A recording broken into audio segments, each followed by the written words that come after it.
the motivation for this event came out of the youth survey that I'm sure most of you are familiar with. One of the really exciting findings of this survey, which came from feedback from people as young as yourselves, was that you all wanted to start a business. You all wanted to own something. You're tired of waiting. And we've created somehow this economy that we call bring your own job. So you're responding by bringing your own job to the marketplace, which is creating these amazing businesses that we now need. But I think part of the whole opportunity is that things called government and then these old family businesses are too old-fashioned.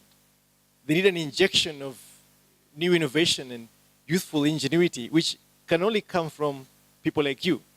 So it is not that you're entrepreneurs by default, but the society solely needs your perspective and your ideas around solving problems. And it is delightful that one of the reasons that you give for being entrepreneurs is passion. But I think that also, and I was telling Gashiri and Alice while we were sitting there, that perhaps it's passion, yes, but passion to solve a problem. Passion to create your own job because everybody else has failed you. Okay?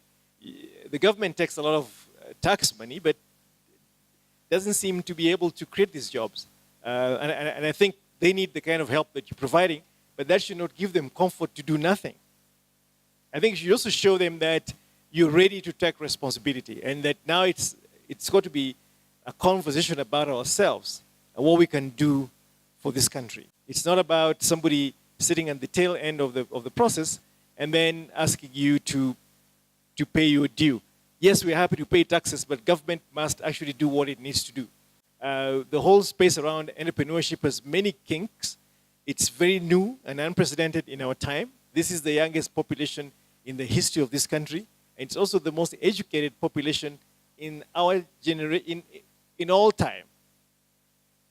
Now we have free secondary education, so we're going to move toward something like 100% transition from primary to secondary school. That's going to create some very interesting opportunities going forward. But I think now what we need to think about, and this is my hope throughout this conversation, is can we get the pulse of what really still constrains young entrepreneurs from truly achieving their dreams? We've seen a glimpse of that. It's around finances. It's not only finance, because I was telling Gashiri that, how about if I gave you whatever, name the sum, 5 billion or whatever Safaricom makes every year, 9 billion shillings, and said, go and start a telecom company. Would you be able to do it? It's not just finance, isn't it? It's many things that are important. What are these many things? Matiangi says our education system is too intellectual. First, I'm offended by that and I don't know what he means by that. But we need to think about an education system that also enables you to be able to do something on your own, isn't it?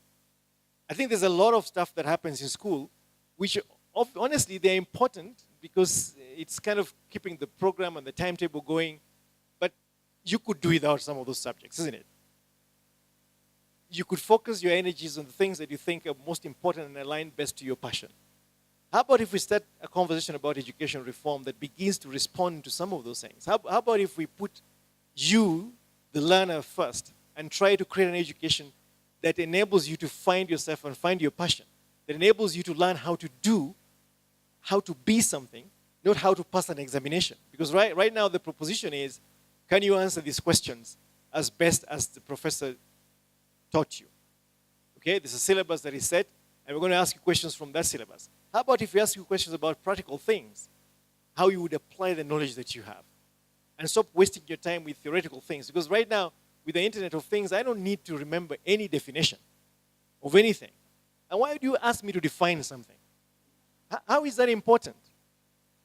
I think we've filled our heads with a lot of very unuseful information and avoided paying a lot of attention to building our own creative capabilities, to think critically, to evaluate, and to use information to solve problems.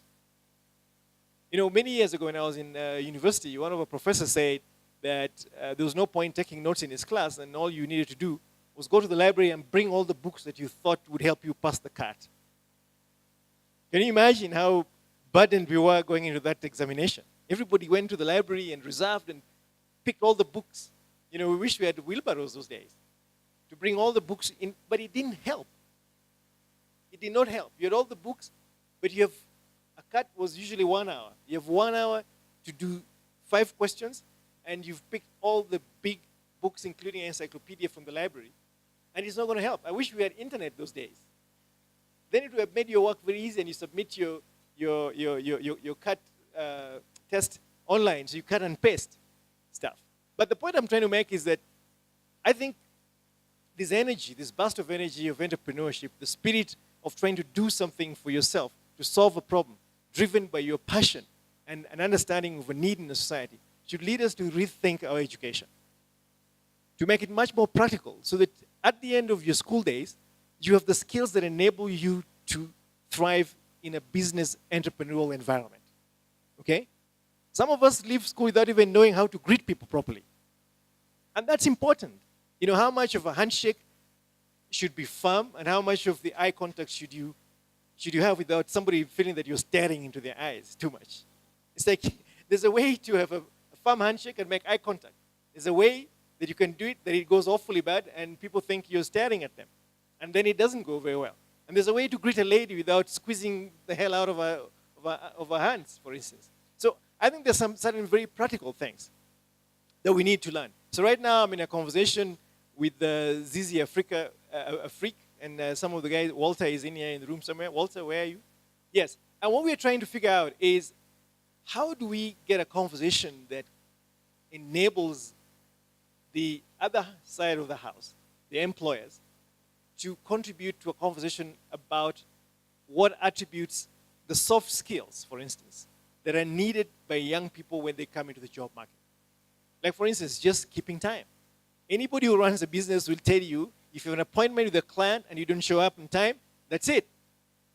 It's done. Now, can you keep that discipline when there's no bell ringing? Which is what we accustom you with this very old colonial idea of educating people through boarding schools. Okay? Do you have that self-discipline to show up on time, to finish your assignments on time, to honor your word? Things like trust. And one of the atrocious things that came out of the youth survey is that a lot of us would just want to take a bribe.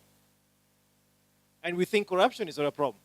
What does that do to trust and honesty and integrity in running your own business? And most of us would like to cheat on taxes. So how are you going to work with KRA when you don't pay your taxes? They'll come and shut you down. So what are the practical things? And I think this should be an important conversation in the curriculum design, because 50% of young people we interviewed want to start their own business. So if anybody speaks to Amina Mohammed, they should tell her that this curriculum that Matiang'i was talking about is not going to make sense to this country until you factor in the real evidence around what youth want to be. Yes, they want to be doctors and engineers. They want to be lawyers and teachers. But most of them, and most of the people that I know, do these things for a while and then they leave, isn't it? Now they want to go and start their own company, construction, they want to start their own clinic. Kenyans are always hustling, even though that's not a very good word, by one famous guy called Mr. Ruto. Because if you hustle that way, then you're infamous somehow. Because we know that hustling sometimes is not one of the most honest things that you do to earn a living. But we like to do things. We don't like to sit still. So while we still want to do the jobs that tether us to an employer, we also still want to create some value in the real economy. So I'm really encouraged by the initial parts of this conversation around support for young entrepreneurs, around the motivation for enterprise, and around the barriers to enterprise. And I think what's going to be the highlight today is to listen to young people who are trying to run a business and who are running a business and their experiences and how that should help us change the conversation. Mr. Kenyatta has his big 4 things, and I think that is the home of entrepreneurship. Around affordable healthcare, around food security, around affordable housing, and around industrialization.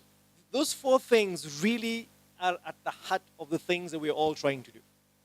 And now I wish that he could change that conversation and stop looking at Chinese and other donors to give him money and look inside this country to see how many young people will be willing to start healthcare businesses that can provide healthcare at the doorsteps of the people who need them in the counties.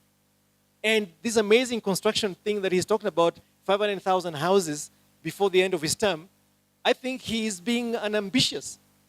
We could build 1 million houses before Mr. Kenyatta leaves in 2022, if he taps into the ingenuity and the capability that exists in our young people. So even our president is unambitious in the way that he imagines how this country should go. I wish he should spend more time listening to you guys. Okay? So I think these are the messages that should come out of this place. That you're young, willing, and ready to move your country forward.